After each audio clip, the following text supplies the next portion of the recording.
Hey guys, what's going on? It's me, Jay.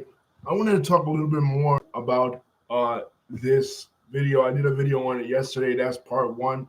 I had a lot more things I wanted to add to it. Things I didn't mention, especially about involving MLK's killer, James Earl Ray, or alleged killer James Earl Ray, because there's a lot of intricacies when it comes to uh, James Earl Ray's story and why they would want to pin MLK's murder on him, just kind of connecting the dots between, like we said, with Sirhan and with Lee Harvey Oswald in the case of RFK and JFK, respectively. Um, uh, well, James Earl Ray, he was born in Altoona, Illinois. He also was ex-military and kind of like Lee Harvey Oswald, but in the other direction, he also was heavily political. He also was, had some crazy out there political beliefs. But in Lee Harvey Oswald's case, it was out there political beliefs concerning the extreme left. And in James L. Ray's case, it was concerning the extreme right. What do I mean by that? Well, I mentioned in the previous video that he was a segregationist, but I didn't go into and I didn't elaborate exactly how he was a segregationist. Like I said, he was born in Illinois, moved out later to Los Angeles, and that's basically when he became radicalized.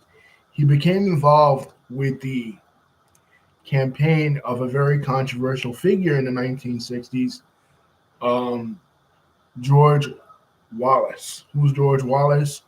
George Wallace was the governor of Alabama, and one of, if not the face of segregationist politics, at least in the 1960s, starting in 1963. As many people know, in 1954, the Brown v. Board of Ed case was decided, and schools were integrated. You had President Eisenhower at the time sending armed guards, the army basically to escort kids to school in Little Rock, Ruby Ridges. We all know this, but now colleges were beginning to be um, integrated in the state of Alabama. And George Wallace himself, while he was governor of this state, stood in the doorway in 1963 to block black students from coming into the University of Alabama. Right? He did this personally. Like, this is how invested he was. Initially, when he first ran for governor, he was not such a segregationist. He was more of a populist. He was kind of like a Donald Trump type figure.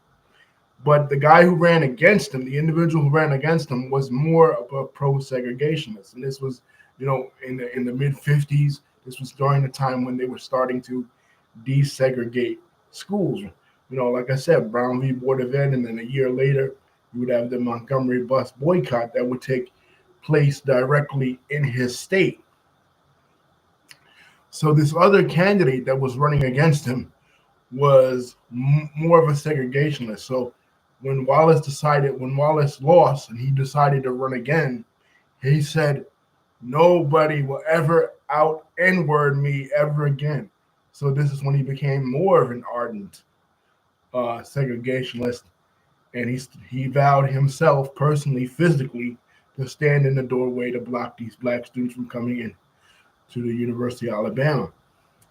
And he decided in 1963 that he would run in the 1964 election, and he was quoted as saying, the slogan of his campaign was "Segregation now, segregation tomorrow, and segregation forever." Right? This was his ticket running completely on segregation. He riled so many people up in the state of Alabama that in 1963, four little girls in Birmingham, Alabama, uh, died because of a church bombing in the church basement. This is the famous Alabama, Birmingham, Alabama church bombing.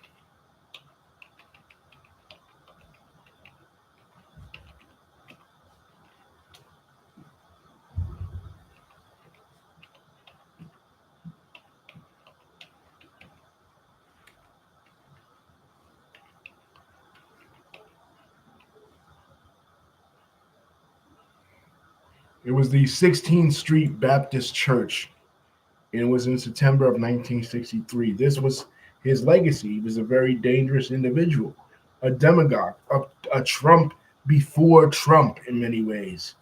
He was, a lot of his rhetoric was like, us against them, right? He would he would say things like, us in the South the white people in the South have been disrespected. White people in the South have been looked down upon ever since the end of the Civil War. But I'm here to avenge you.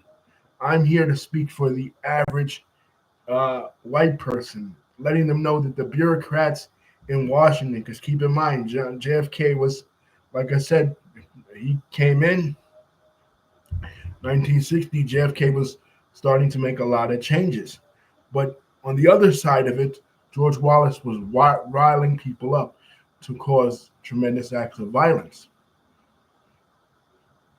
So, needless to say, George Wallace does not win his party's nomination for the presidency because the Democratic Party, like I always say, sorry, uh, needless to say, he doesn't win his party's nomination for president because the Democratic Party is going through changes, a lot of changes, because the old segregationalists, the Dixiecrats, are being moved out, replaced by integrationalist liberals. The liberal side of the party is taking over. Voting Rights Act, uh, Civil Rights Act 1964-65, Johnson wins in a landslide against Barry Goldwater. And Barry Goldwater, in the general election, also doesn't favor the Civil Rights Act. He's a senator from Arizona. So a lot of these Southern Democrats are starting to move over to the Republican Party. That's when the party switch starts in the 1964 election. So even though Johnson wins in a landslide, you still have this mood of anti-integrationist. 4 years later, 1968, Johnson runs again. And this time, in 1968, he starts to expand his base. He's moving to not only the South, not only white Southerners, but he's getting a lot of votes among white people in places like Illinois, in California, North Hollywood. This is where he meets up with James L. Ray. James L. Ray, living in California, he works for the George Wallace campaign in 1968 at George Wallace's headquarters in Los Angeles in North Hollywood. So he has these political connections. In fact, when James L. Ray goes to jail for charges as armed robbery, he's telling people that when Wallace wins that November, hey Lisa, what's going on? When Wallace wins that November, he will pardon James Earl Ray. James Earl Ray is telling people this. And at the same time, while James Earl Ray is in prison, he's following Dr. Martin Luther King as Dr. Martin Luther King is doing all this stuff, right? As he's becoming more and more famous, becoming more and more prolific. The March on Washington and other things, the Poor People's March in Illinois, for the Illinois sanitation workers spoken, a march in Skokie, Illinois, where he's confronted at that time with the people of members of the American Nazi Party and George Lincoln Rockwell's A neo-Nazi party started in 1959 by a man named George Lincoln Rockwell. Um, that's one of King's first sojourns into the North, because King's base was primarily Southern. But one of the first states he hits is Illinois. And keep in mind, this is James Earl Ray's home state, even though he's living in California now. So in '68, it starts to really heat up. And at this time, James Earl Ray is looking to move to another country. What country is he looking to move to? Rhodesia. For those who don't know, Rhodesia, now called Zimbabwe, was a racist country, much like much like South Africa. Rhodesia had a regime based on racial segregation. The white ruling class, it was named after a famous 19th century imperialist named Cecil Rhodes. The white colonists decided to come in and take over Africa and rule and oppress the native black population. So the whole government, just like with South Africa, was based on racism. So this is something that James Earl Ray, with his politics, will be very interested in.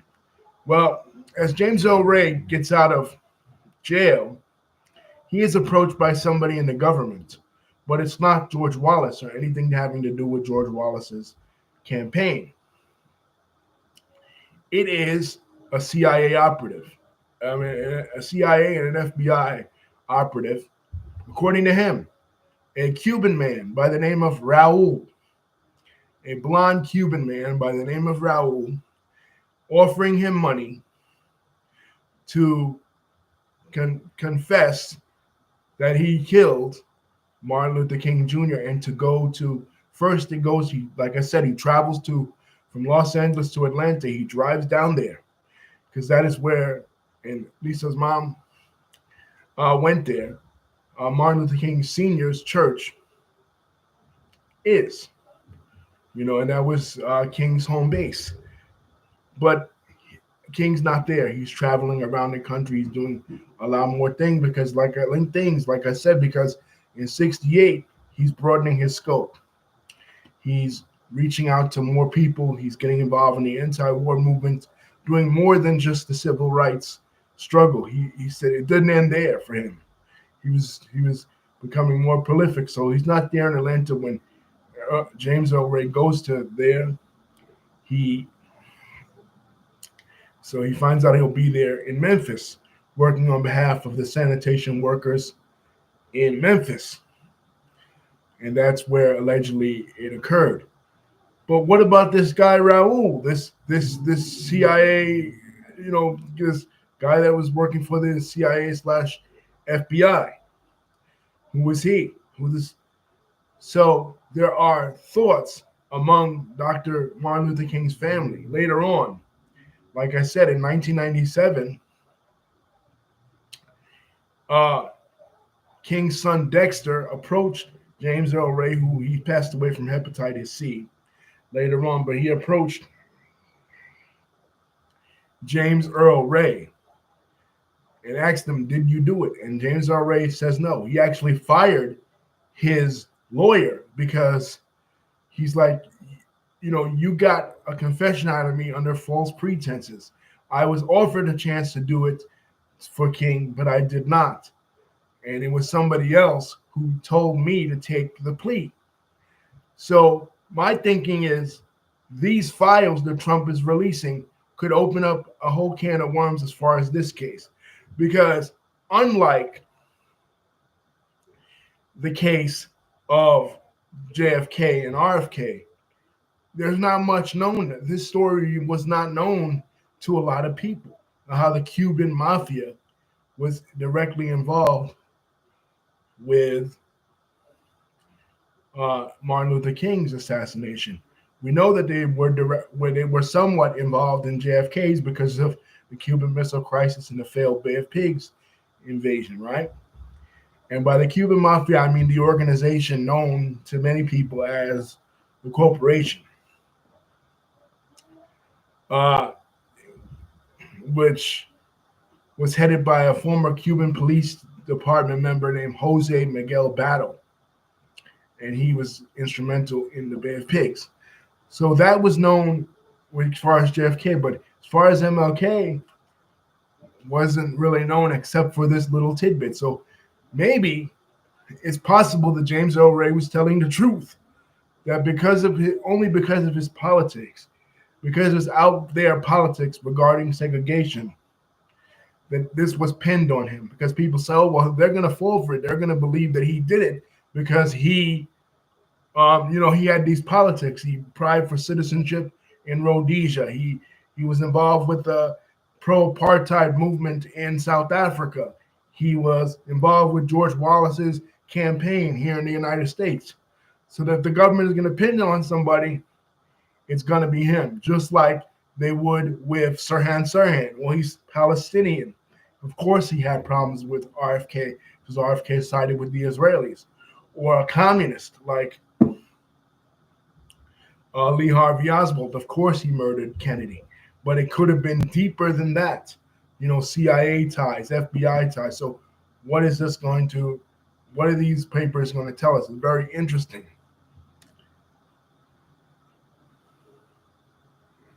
I just wanted to add, that just that little bit because when I was researching this, I found that little part interesting. How this guy, it's like a parallel. It's like he's like the exact same as Lee Harvey Oswald. Two American guys, both military, and both having these out there political viewpoints that would give them a motive. So if the government's going to pin it on somebody, they're going to pin it on somebody with this sort of background, I would think. That would be my opinion.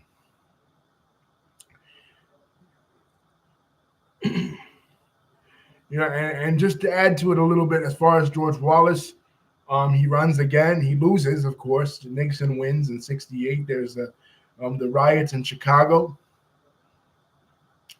at the Democratic National Convention, and Hubert Humphreys loses. RFK is, of course, assassinated. Hubert Humphrey loses. Johnson's vice president, Nixon, comes in. Nixon, incorporating the full Southern strategy, gets all the Southern states to switch to Republican by then. But Wallace doesn't stop. He continues running on the pro-segregationist ticket until 1972, where he himself is shot. He's not killed. He's put into a wheelchair. He becomes wheelchair bound, and then he becomes a Christian, and he later asks, the black community for forgiveness for all that he did to incite hatred, and incite Klan members and pro-segregationists to the black community because of his redemption after getting shot. He is shot by a young man, very similar to Trump. His story is very similar to Trump himself. He is shot by a young man by the name of Arthur Brimmer, somebody who was suffered a lot of social alienation, somebody that was like early 1970s version of an incel, somebody who was picked on, somebody who just wanted to be famous, had a lot of mental issues, and he felt like he would make an impression upon himself by shooting a presidential candidate in George Wallace. He later wrote it in his diary, and then by 1976, there's a movie that comes out that's based on his diary called Taxi Driver, starring Robert De Niro. And the movie stars Jodie Foster. Jodie Foster. And who's watching this movie? A young man by the name of another mentally ill young man by the name of John Hinckley Jr. And John Hinckley Jr. is inspired by the main character, who himself was inspired by Arthur Brimmer, to commit acts of violence. The main character, Robert De Niro's character in the movie, is Travis Bickle. And John Hinckley Jr., watches this movie, and he then is inspired in 1981 to shoot the president of the United States. He shoots Ronald Reagan. So, I mean, it all kind of connects.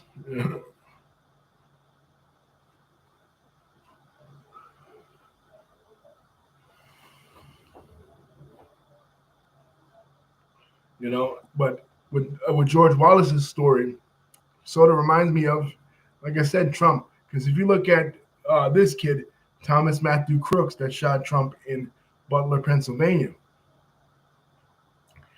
he had a lot of the same issues as this kid Arthur Brimmer, and you would think Arthur Brimmer and Thomas Matthew Crooks were both, um, right wing guys, and they would sympathize with George Wallace and Trump respectively, but they don't.